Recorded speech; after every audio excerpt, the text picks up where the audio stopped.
So yeah, my name is Jimmi Hill, and I have been a lifelong Raptor fan, Raptophile, whatever you want to be called, if you're into birds of prey. And I think really the fact that so many people have turned up tonight is really more to do with the subject matter.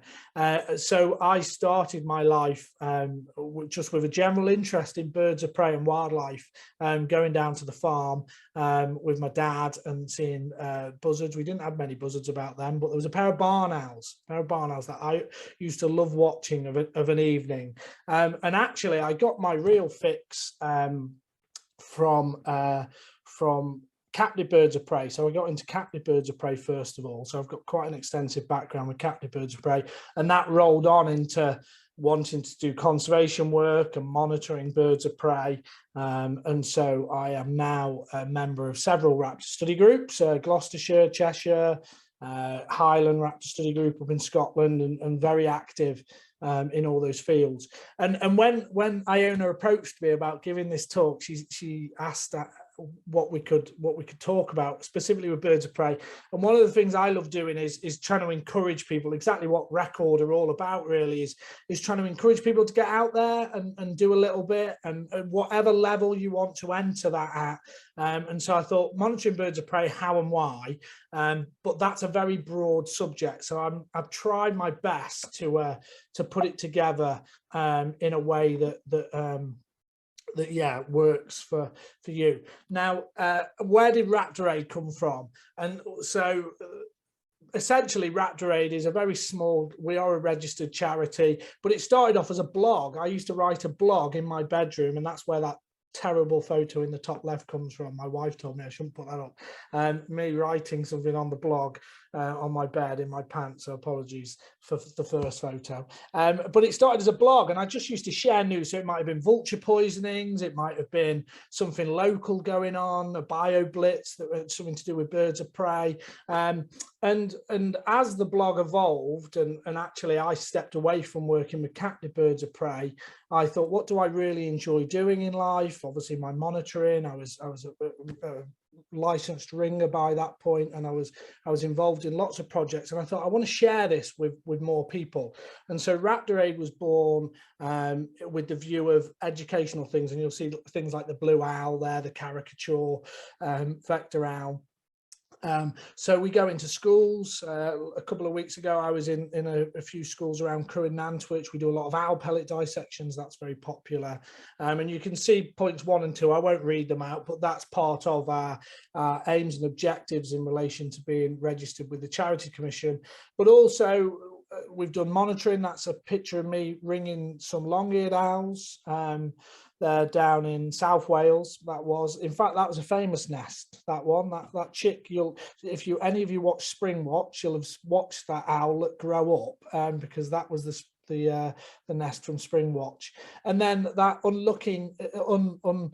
that eagle, sorry, that's staring straight at you that you might not recognize, that's a Philippine eagle. And so I try and raise awareness of other projects that are going on around the work. So the wonderful work of the Philippine Eagle Foundation. And last year we managed to raise just over £10,000 for the Philippine Eagle Foundation, and for the incredible work that they do, saving this critically endangered eagle. So that's Raptor Aid in a nutshell, and you can go online and we've got a bit of a presence on social media that you can check out some of the things we get up to. And yeah, it's all in all, it's a small charity that's trying to do our little bit.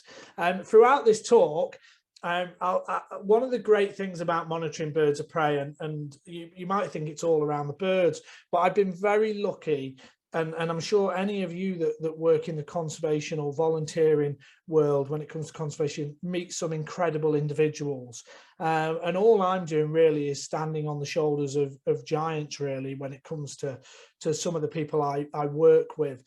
So I've thrown in a few quotes. It might be a bit cheesy, but I've thrown in a few quotes, but some of them are quite apt. And this is from Steve Binney, who's my ringing trainer. when I got into ringing with the British Trust for Ornithology. And one of the first things he said to me, which is so true, is we only know a little bit more than the average person on the street. So, you know, I enjoy giving talks, but I know by no means don't, you know, I hate being called an expert. So yeah, it's just all about sharing knowledge, and you know, I'm sure there's someone here that will be able to teach me a thing or two about birds of prey. As well. So what I'm going to do is I'm going to try and touch on the how and the why for monitoring birds of prey. Of course, whoever, I don't know who's in the audience, you're all coming at this probably for different reasons and different levels and different abilities. But I want to show you a video to start off with, and the aim of this video is we're going to come back to it later on in the talk. I want you to just make some mental notes. Watch the video. It's only 80 seconds long, I think, and just make some mental notes about what's going on in this video. I'll stop talking.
There we go. Right, 80 seconds feels like an eternity when you have to sit there quietly, especially me. So remember that video, okay? And we'll come back to it, and I want to work on some things before we come back to it. So dead simple question to start off with, but again, I'm sure if I open this up to the room, we'd have several answers. What is a bird of prey?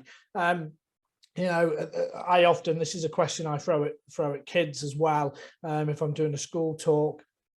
And we get all sorts of things like meat eaters, they fly fast and they catch other animals. And of course, one of the defining features of birds of prey is obviously that huge beak, that almost caricature like on the Philippine eagle there, the barn owl carrying a vole off, and the feet of a hawk there on the right hand side. For me, the defining thing of a bird of prey is that they catch and they kill their food using their feet.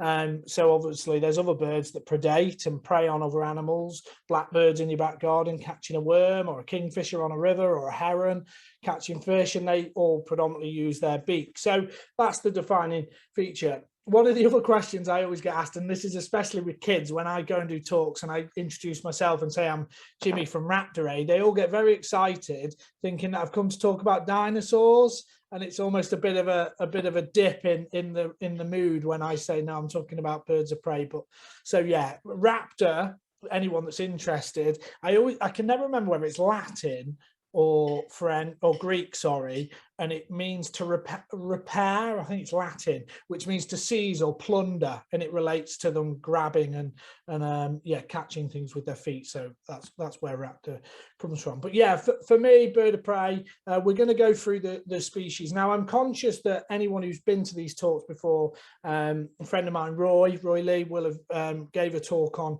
raptors in Cheshire. I'm just going to go quickly whistle-stop tour through the birds of prey that we find on the British Isles, for those of you that aren't quite sure. So of course we'll start with the cute ones, the owls. So we've got the little owl, the barn owl, and the tawny owl. The tawny owl, the most common one that you will often hear at night time, hooting. Little owl obviously is an introduced species, but it's been sort of embraced as one of our native species now, and the classic barn owl. But then also there's the long-eared owl, a very shy, elusive owl that we really don't know a huge amount about, and there's certainly a lot more we could learn about this species in Britain. And the wonderful short-eared owl, that loads of really interesting research is being done on that by the British Trust for Ornithology, especially with satellite tracking. If you want to see some cool stuff on birds of prey, then check out the work of the BTO on the short-eared owl.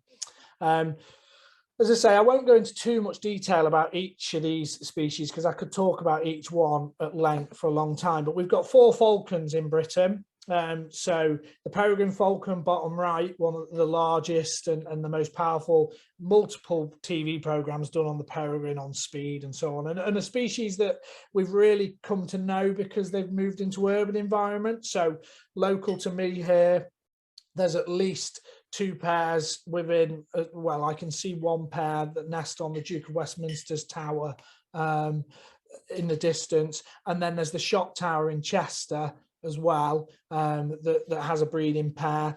Then also you've got the kestrel. A lot of people are well aware of the kestrel. Sadly, it's seen a decline in Britain.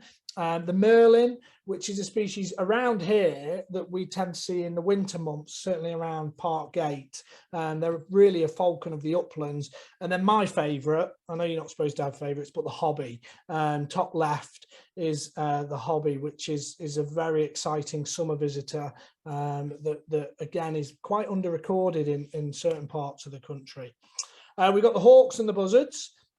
So we've got the sparrowhawk on the left, again, the probably the most common one that people see in their back gardens. The very powerful goshawk in the middle, again, depending on which part of the world you live in, certainly in Britain, depends on whether you're in a goshawk hotspot. And then the most common British bird of prey, the common buzzard or the European buzzard, which again, the recent weather we've had, great time to go out and watch buzzards displaying and circling.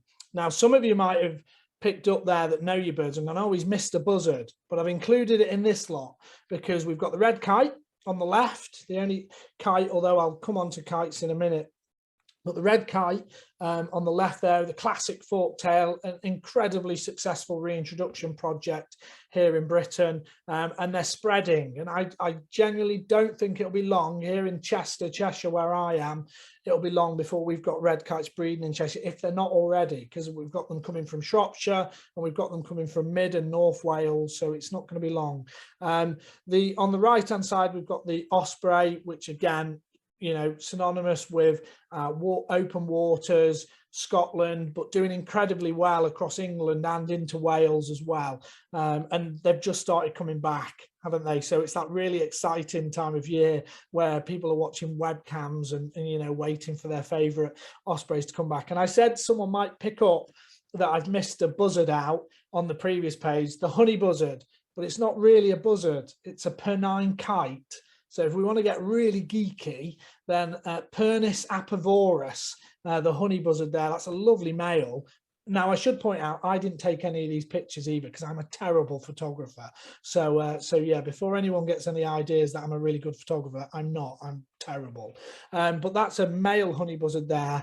Wonderful, wonderful species. And they're actually more closely related. They're a kite really, rather than a buzzard. So as well as them, we have also got the Harriers. So we've got the hen harrier on the left-hand side, or that's a female, quite distinct between the male and the female. The males are those beautiful slate grey with their wingtips dipped in black ink sort of image. That's a classic female there. We call a ringtail sometimes, with that white band across the top of the tail. Again, around here where I am in Cheshire, Parkgate, around there is great to see them in the winter. In the summer months, they tend to go, but they're what we call partial migrants, like the merlins and the short-eared owls. They go back up to the moors and the uplands. The marsh harrier, which is another really good success story in Britain. I tried to get a good picture of a female because they've got that lovely chocolate brown plumage with the lovely creamy coloured head, and then obviously a background that's synonymous with this species, the reed beds. I mean, anyone goes down to Norfolk and the Broads around there, you know, you can't miss the marsh harriers down there. And then we've got the very, very rare, incredibly rare Montagu's harrier. And it's a species where really we probably only get around about 4, 5 maybe at the most breeding pairs. On the continent in Europe, they're a relatively common species in certain parts like Holland and places like that, and they nest in arable crops. But here in Britain, they're a very, very rare breeding bird, and their sites are kept top secret. The two eagles. Anyone who's been north, to Scotland, and now obviously with the white-tailed eagle down the left, they've been reintroduced into the Isle of Wight. They're doing incredibly well as a species. And then the golden eagle of the Highlands and the uplands. Anyone who's been up to the Highlands or Mull is a classic example. They're an incredible species to see. And then we've got some vagrants. And I'm conscious. When I did a talk the other day in a school, there was someone also doing a captive bird of prey display after me, and apparently they tell people there's 7 British owls, and that's because they include the snowy owl and the European eagle owl in those 7. Well, really, we've only got 5 true British owls that breed. I know European eagle owls do breed in Britain, and obviously there's all the arguments that go with whether they're native, whether they've managed to fly across from the continent, or the majority will probably be released birds or lost captive birds. Snowy owls haven't bred on the British Isles since 1964 or 67 on the Fetlar Isles, but we do still get them. That image there is taken of a snowy owl up in the Highlands, in the Cairngorms actually. The buzzard looking bird there is a buzzard. It's a rough-legged buzzard, very much like a pale morphed buzzard. And then also we do get gyrfalcons visiting our shores as well. The problem with gyrfalcons is that also you will get falconry birds that are being hacked or allowed to have free roam, and so that does confuse things sometimes with falcons. A couple more vagrants, and I've included these because they're part of a book that I'll show you in a bit. But we've got the pallid harrier, which is a very small harrier from sort of Western Africa that we sometimes get coming across from mainland Europe, and then black kite. So I mentioned really we've only got the red kite, but again, black kite's I think the most widespread bird of prey in the world. Numbers wise, anyone who's been to India, places like that will have seen black kites in the wild. And then an honorary raptor, which I know a lot of raptor study groups include and monitor, is the raven. And it's another species of the uplands, but is becoming more and more common in lowlands. And I've got a pair literally about, I don't know, probably 20 minutes drive from my house here, not far at all. So the raven does get honorary raptor status as well. So that's just a real whistle-stop tour of British birds of prey that we find here. So I want to touch on now, sort of getting into monitoring and observing birds of prey as best as I can in the time that I've got. And the first thing I always say to people is, do your research, and so that can include looking at books. So you've got books like Raptors of the World here. This is a really good one. If you want species specific ones, then you can't go wrong with the Poison monograph, so like the peregrine, and then even population ecology of raptors are really good books to get. And if you really get into raptor monitoring, there are specific books like Raptors Field Monitoring Techniques, and that's what I use as a real go-to book. But the reason I've put these free birds pictures on here that have got nothing to do with birds of prey is because it's all about getting familiar. I can guarantee that within this one slide here, you will all be able to identify at least one of these birds, if not all 3, even if it's just down to that's a duck, never mind a mallard or a robin. And it's easy because you've sort of been brought up knowing what a robin is in your back garden and on Christmas cards, and mallards, again, taking the grandkids, or even as a kid yourself going down to feed the ducks, and pigeons. Rock pigeons and doves and collared doves in your back garden. That's what it's like with raptors. It's just about getting out there putting yourself in a position where you potentially might see them, And slowly you will get more and more familiar with the individual species, the individual raptor, or that you are interested in monitoring. Now, no matter how deep you want to go into it, I think what's really important is that you get a basic overall idea of the anatomy of a bird. And that's because sometimes when you read in books like this, and you're reading through it because you've seen a bird, and it might talk about greater coverts or even secondaries and primaries, you've got to remember that not everyone gets that in depth into it. So I think it's really important, even with a basic picture that I've just pulled off of the internet like this, is to get a basic understanding of what the lesser coverts are across the wing there, the forehead, the crown, and it'll make life a little bit easier for you. And also it'll make life easier, not just when you're reading books, but when you come to write about what you might have observed, to help you understand a little bit more about your observations. Now, I can't really talk about birds of prey and monitoring of them without touching on the law. Now, I'm not going to go through all this. Obviously, all birds' nests are protected by law, and birds in general are protected by law. Of course, there are some exceptions, including game birds and some species that are covered by seasons as well. I've just pulled this off the RSPB website, and so I don't need to go through it. It's all there. It's all available for you to look at. But there are some species of raptor or bird of prey that have a little bit more protection, and they are the Schedule 1 species. The list is there, and probably the one that's most likely to people have come across is the barn owl, for instance. You might buy a barn owl box, put a barn owl box up, or if you've got land, you might have a shed or a barn where barn owls use it. And the Schedule 1 basically covers, if we go back a slide, it's there at the bottom, intentionally or recklessly disturb any wild bird listed on Schedule 1 when it is nest building, or it's got a nest with young, eggs, dependent, and so on. So that's essentially what it covers you for. If you've got a barn owl box in the winter months, you are allowed to clean it out. Okay, you are allowed to. There's only, I think, 3 species, and I forget what the schedule is. I should remember it, really. It might be Schedule 3. I can't remember. There's 3 species. I think it's the white-tailed eagle, the osprey, and it might be the golden eagle as well, off the top of my head, where their nest sites are protected all year round. So they're protected all year round, even when the birds aren't present.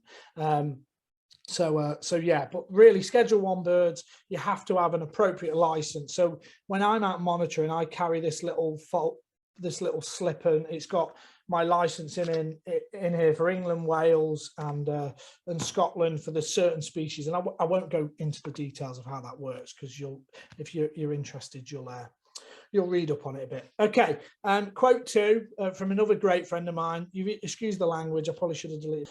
You've got to have a cauliflower or golden boots. And so that'll come clear in a minute. That's from Robin Husbands, who's a great friend of mine, who's taught me so much in the field, especially with species like goshawks. And it actually comes from me monitoring goshawks when I first lived in the Forest of Dean. So there's some techniques that you can do for monitoring birds of prey. One of those is really simple. This is where the cauliflower bottom comes from, is just a vantage point survey. So these 2 pictures on the left here, top and bottom, are both vantage point surveys. So the top one is me monitoring a bridge for peregrine falcons to see what behavior is going on as part of some monitoring work, because there's work going on the bridge. Some of you local might recognize the bridge. And then also down there, I'm actually leading a group there, but this is, we're just doing a vantage point for hen harriers. And so it's essentially sitting and watching. And one of the things that I find a lot of people don't realize with birds of prey is how much effort you sometimes have to put in to pin that birds down. So if we looked at a really, really rare, quite difficult species to monitor, honey buzzard, 6, 7, 8 hours sat in a fold-out chair is not unusual. when it comes to monitoring something like that. Golden eagles, that sort of thing. These peregrines here, I've literally spent 6-7 hours sat in a fold-out chair with my scope, knowing that there's peregrines about, but I'm looking at behaviour. I'm trying to understand what they're doing. Golden boots is what I used to do when I was first down in Gloucester, and it's not the best way of doing things in some ways. It's just yomping about. So I'm yomping about looking for signs and clues, and well, in the case of goshawks, you very rarely ever see the bird, and it's a lot of time and effort.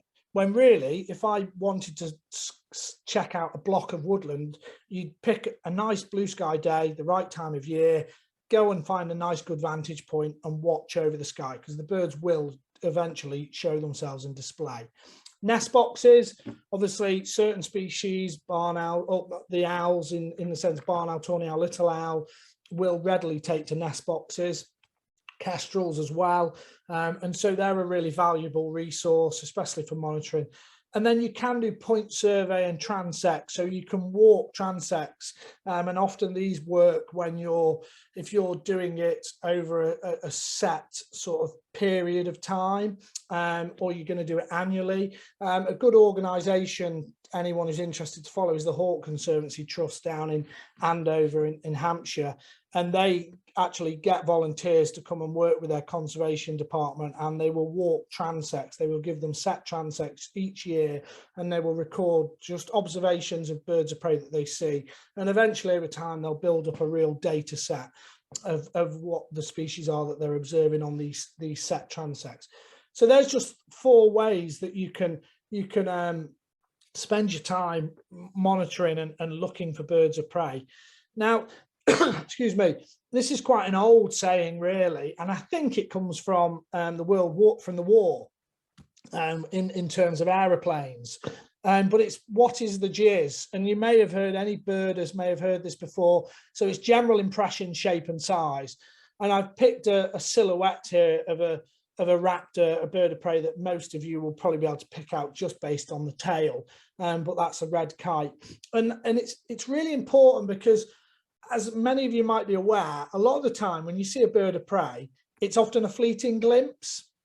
And so one of the things I want to try and do is get you to work through what I use basically to build up a picture. And we'll go back to that video. Remember that video that we watched at the start? You're watching a moment in time, and you're taking all these different pieces of information to build up a bigger picture and write it down. And then when you're at home, you can go through your books, you can sit and think about what you might have seen, or you might know as you get more experience. So general impression, shape and size is really important. One of the ones that I often am a little bit dubious about when I'm talking about monitoring birds of prey is size, because everyone's perception, especially when it comes to birds of prey, can be totally different, and especially at distance as well, light. So yeah, size can sometimes be a difficult one, but it's worth noting. So some of the things that I think you need to ask yourself, and I'm just going to move my thing because I can hardly see. Let me just get rid of that. There we go. So first of all, location. And you may know, obviously, you may be planning to go out and do a set route or a set location where you want to watch for a set species. You might actually just be out for a walk. So take a note of the location where you are. Of course, that's good if you want to go further, and it's important if you want to start providing this data to organisations to use, or for your own personal use when it comes to monitoring further down the line. Habitat, okay, so pretty simple: woodlands, heather, moorland, marshland, heathland. So that's important. Time of year is really important, because, as I'll show you on another quote in a minute, you've always got to be able to work out what the bird might be doing. But also, equally, we have birds that migrate. So someone might come to me quite innocently and say, "Oh, Jimmy, I've had a honey buzzard flying over the garden and it's January." Well, the chances of you having a honey buzzard over your garden in January is, I don't know of anyone ever recording honey buzzards overwintering in Britain. So you can knock at least, I think 4 species out straight away in terms of that. Weather as well, because weather will impact what the birds are doing as well, and that can be as early as a blue sky day in January. You might see birds displaying, even though we're still a few months away from spring. So they're 4 really important things to ask. Now, this is one of the best bits of advice I've ever been given when it comes to monitoring birds of prey. And it's from a great friend of mine, Steve Roberts, who's, I know I said I don't like the word expert, but Steve Roberts is one of the leading brains and minds on honey buzzards in Britain, an incredibly difficult species to monitor. And he said to me, simply, you've always got to ask yourself, what is that bird doing? Because pretty much they're going to be doing something for a reason. Now, you might say, oh yeah, but if it's just flying past, but there's questions you can ask about what it's doing when it's flying past. Is it carrying food? If it's carrying food and it's a certain time of year, i.e. the breeding season, is it flying towards a nest site? So there's things you can ask. So part 2 of that is, there we go, what's the bird doing? So in the case of this buzzard, you might be observing this buzzard here. It might be walking around in the grass, pulling up some worms, and then it might carry them worms off. And the first thing I would do is watch what direction that buzzard is going in. If I wanted to try and work out where it might be nesting, if it's carrying food off in the summer, potentially it's going to a nest site. Okay, what's the jeers? If it's like a poor light, that bottom left-hand image there of what looks like a carrion crow and a red kite, then you can work out the different species, make a note, what's happening, mobbing behavior. That might be, but not because the red kite's got a nest there. It might be that it's near a carrion crow nest. So write that down. What's its flight style like? So sticking with the red kite there, they've obviously got that big fork-shaped tail, but if you look at its wings there, at what we call the carpal joint, so it's like our elbow joint, you can see it's got this almost like it's an upside down W or an M, the other way up. But the easiest one, probably out of all of them, is this kestrel here hovering.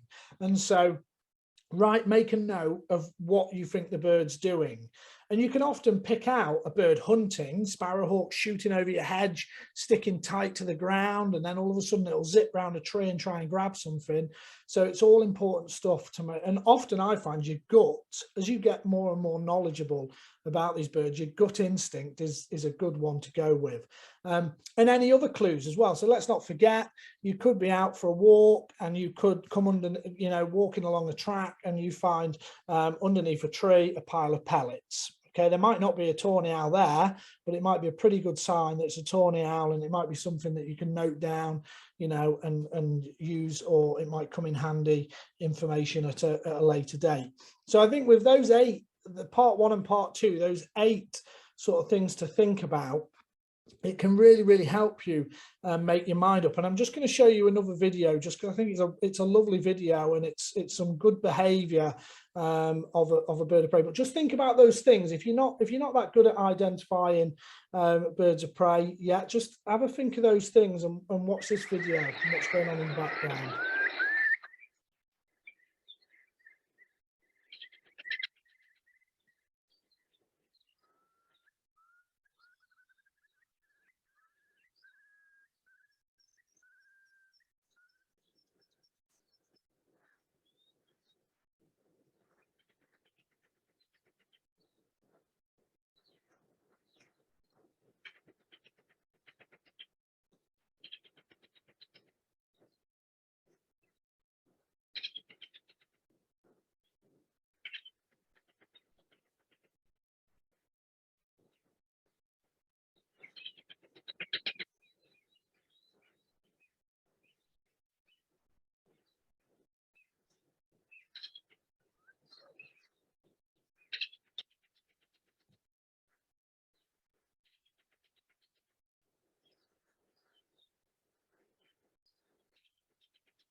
Okay, so obviously the title of the video gives it away, and thank you to the RSPB for putting this on YouTube, because it's just a cracking video.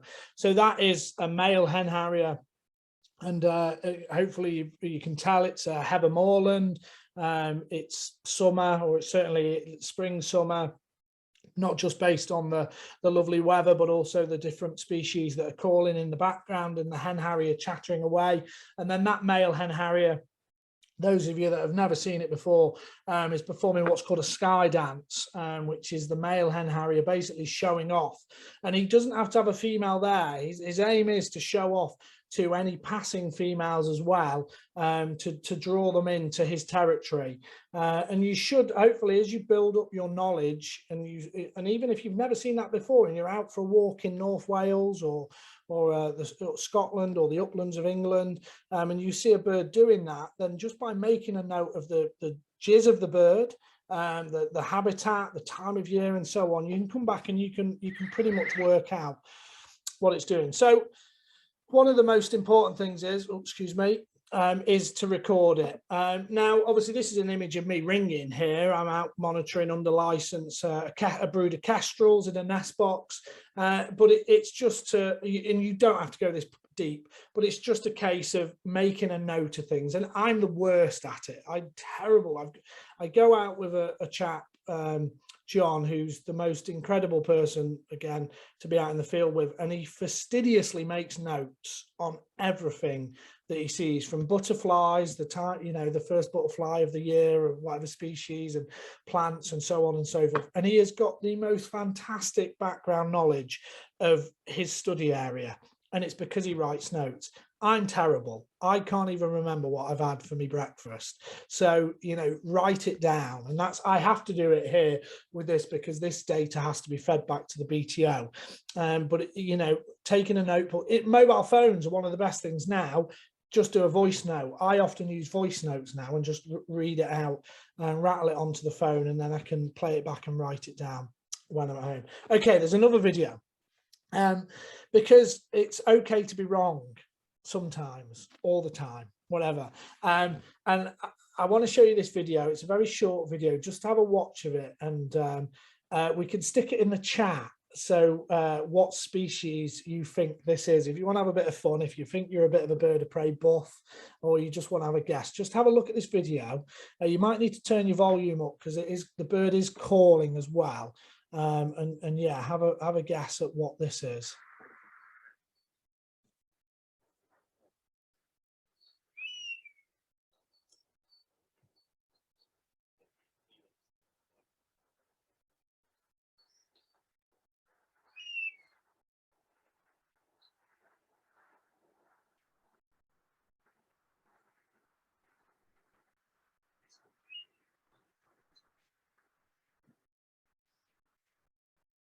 That's it. That's all you get in.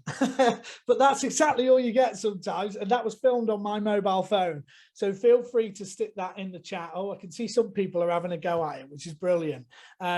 So I don't know if I can open the chat up. Maybe I'll have a look at the end. But also the background of this this slide is quite fitting, really, because it's a load of pigeons.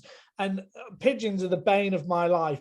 The amount of times I've been sat on a 5-bar gate in a field, and I've been sat there for ages watching for hobbies, and then this bird starts flying towards you, and you get really excited. You can't pick your binoculars up fast enough. You're about to fall off the gate. You check it out. You get it in the bins, and it's just a pigeon. Now, no offense to pigeons, but even someone who's like me, who spent hours and hours watching hobbies and sparrowhawks and other species, we all get it wrong. So honestly, it's not a problem. I can't resist. I'm gonna have to see can I get chat. Right, okay, let's have a quick look at this. Right, yeah, there are some comments in there, Jimmy. You should be able to see them. Common buzzard, golden eagle, red kite, honey buzzard, osprey, osprey. Well done, whoever said honey buzzard. That is a honey buzzard. So without showing you the video again, very flat wings, very plaintive crying call, which is very it's very kite-like, actually. If anyone's heard kites calling, because again, as it going back to that comment about them being close, so yeah, honey buzzard, a very, very difficult one to get. So so well done if you got that one right, or if you thought honey buzzard but you weren't brave enough to write it. So yeah, well done. But that's all the view you'll get of it. Let me get away from that. Right, so let's go back. Think back to all the points that I made. Okay, there's another test for you, and you've all got to write in the chat now. So this is the video from the start. So think about all the different points, the 8 points that I mentioned before, and try and work out what this is. And I'll show you. Well, in fact, I'll show you some bullet points on the side. So you've watched this video while it's going on. So the first thing that you would know if you were stood there watching this, you're at Simins Yat viewpoint, which is Hereford, Gloucestershire, Worcestershire sort of border, the Wye Valley, so Forest of Dean area. So it's March the 21st. So you would know this, of course, as well if you were there. So it's a lovely blue sky, fine weather day. Okay, so blue sky, fine weather, March the 21st, Simins Yat viewpoint. Okay. Now, Simins Yat viewpoint is very, very well known. Anyone who's been there before as well for peregrine falcons. I think the peregrines have been there for 30 plus years, I believe. But it's also, you're looking straight, if you've not been down there, the viewpoint looks straight down the Wye, and you've got woodland and farmland as far as the eye can see, but quite extensive woodland. So it's good for goshawk, good for sparrowhawk, good for common buzzard, red kite, kestrel, and of course the peregrines on there as well. But what's the bird doing? Okay, so it's been doing this big loop-the-loop flight, and then it's dived into the trees. So you can get rid of peregrine, you can get rid of kestrel, because they don't, although kestrels obviously will nest in trees, they don't tend to go into dense woodland. So you've got red kite, well, it doesn't have that fork-shaped tail. Common buzzard, sparrowhawk, goshawk. Okay, well, the soaring and diving is a classic display flight of a goshawk. So that big loop-to-loop flight is classic. Buzzards and sparrowhawks tend to just circle up together. They don't tend to, sparrowhawks tend to do these quite nice fluttery flights as they circle up, but they don't do the big loop-the-loop, almost like that, the hen harrier sky dance, basically. So, oh, some more, I don't know if anyone's put that in the chat. Oh yeah, goshawk, Mike Price, you should know. Goss, very good, well done, there we go. So that means, that even means you know your goshawks, or I'm actually done something right tonight. Probably you know your goshawks. Okay, so one of the things that I think is super important, if you've taken the time to go out, monitor and understand a little bit about the birds in your local area, birds of prey, is sharing it. Okay, is share that data. Now you can do it on a national level. So BTO, the British Trust for Ornithology, an amazing organisation, absolutely fantastic. The science is wonderful. You can do it on a local or regional level. So Gloucestershire Raptor Monitoring Group, just as an example, a very forward-thinking group. But there's, just mentioned Mike's name, Peak District Raptor Monitoring Group, Cheshire and Wirral Ornithological Society, and of course Record as well. So sharing your data really puts it to use. It goes somewhere towards helping the birds. Now, some of you might be thinking, well, this is lovely, but I don't really want to get into it that much. But I would like to help somewhere. You can volunteer as well. So there's an image here of a peregrine watch point. That's actually the one we Raptor Aid set up in Chester. It's a bit of a blast from the past now, because where that fence is, there's a whopping big hotel now. But in front of us is the shot tower with the peregrines, and it's a wonderful way of engaging people. And you don't need to know a lot about peregrines. You just need to be enthusiastic and comfortable with showing people. The local barn owl group here, you can see us they use telegraph poles in some instances for their nest boxes. So here we are pulling an old telegraph pole out to replace the barn owl box. So you can go out, you can take part in the BTO nest record scheme, and there's the code of conduct and getting with that. But even you can just use bird track. So BTO have an app called Bird Track, where you can just go on your walks with your dog, your family, and you can record the birds, not just birds of prey, as you go along. But don't forget, there's other things you can do as well. So you can, if you've got other skills like IT, PR, health and safety, fundraising, carpentry for building nest boxes, any of that stuff can go a long way. The other day, I had to fill out a load of forms for a survey job, and they were asking me for all these policies. So if anyone's any good at health and safety policies, let me know, because I'm terrible at them. So you don't have to be an out and out birder. There's lots of things you can do to support bird of prey conservation. And the other thing is personal pleasure. And this is the most important thing. Just get out there. You know, why? You know, personal health. There's so much out there now, you know, about how good, you know, the natural world is, you know, for our physical and mental health. The education, even if that's educating one of your friends about it, you know, something that they know a little less than you about. Mitigation against disturbance. So by knowing that there is a pair of barn owls there, you can inform someone if there's a housing development. Awareness of persecution, unfortunately, that is a big factor nowadays when it comes to birds of prey. It's certainly, well, as I say, certainly in some parts of the country, but unfortunately, if you look at the news recently with the white-tailed eagles in the Isle of Wight being poisoned, even though they're found on a shooting estate, it's happening all across the country, unfortunately. Barometers, birds of prey are barometers for the overall health of the environment. They're top of the food chain. So, you know, don't get me wrong, insects and all the rest of it underneath it is critically important, because that holds it up. But if you've got birds of prey, you know that the rest of the environment hopefully is to some extent being able to support and sustain them, which is a positive.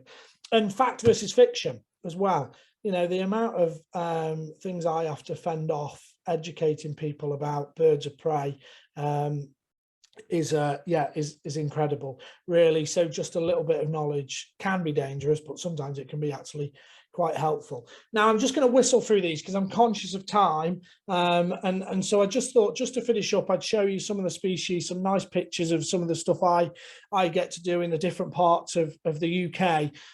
So in England, I'm very lucky to monitor species like little owl, Forest of Dean. Up in the top right, there's some goshawks, and you'll notice they've got colour rings on, and so that's part of a study into survival rates and also distribution. So we're putting camera traps on nests, and now we're 4 years into this study, so we're now starting to get returns, well, we have been for the last couple of years, on birds, these juvenile birds, these youngsters that are entering the breeding population. So the colour rings are doing some good.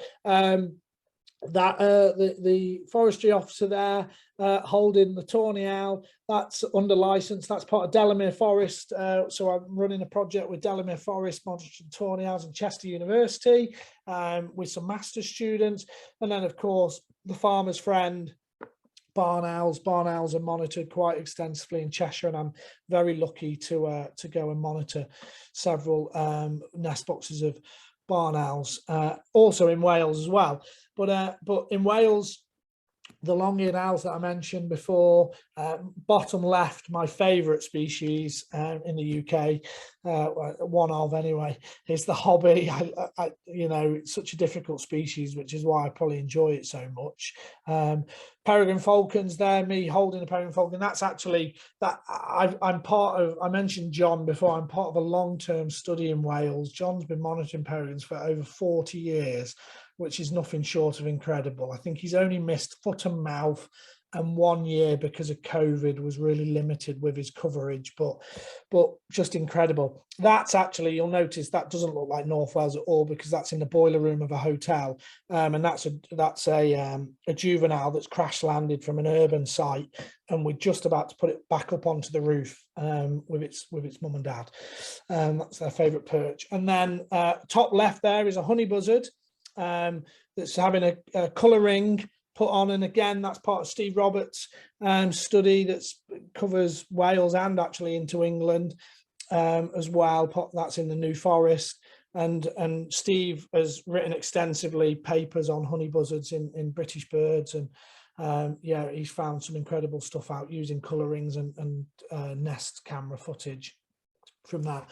And then up in Scotland, I've just come back from 2 trips to Scotland with the Highland Raptor Study Group, and Brian in the picture on the right, bottom right, the great Brian Etheridge, and that is a white-tailed sea eagle chick that we are ringing, my first one that I had the pleasure ringing. The reason I was up in Scotland just recently was the bird on the left bottom, Osprey chick. So I'm part of a monitoring project with the group, but also we were building Osprey nests. So we were replacing ones from storm damage, and putting a couple of new ones up to fill a few gaps for ospreys, which have, as you know, are just coming back into the country. Hen harriers top right. Again, I could talk for hours on hen harriers and the woes that they face in Britain, but you just have to type in hen harrier into Google and you'll UK, and you'll get enough information on that. And then me, as smug and goofy as you like, because that's my first ever golden eagle chick there, which is a species that, is a bit of a dream come true, really, and that's up in Scotland as well, on a big estate up there. So that's, and again, just to reiterate, all this is done under license, with as quickly as we can, minimal stress to the birds. It's a real privilege. So final quote, just to wrap things up, which I think is quite fitting really for anyone who comes along to these talks. Unless someone like you cares a whole awful lot, nothing is going to get better. It's not. From the Lorix. And last scary picture, thank you for not falling asleep if you haven't fallen asleep.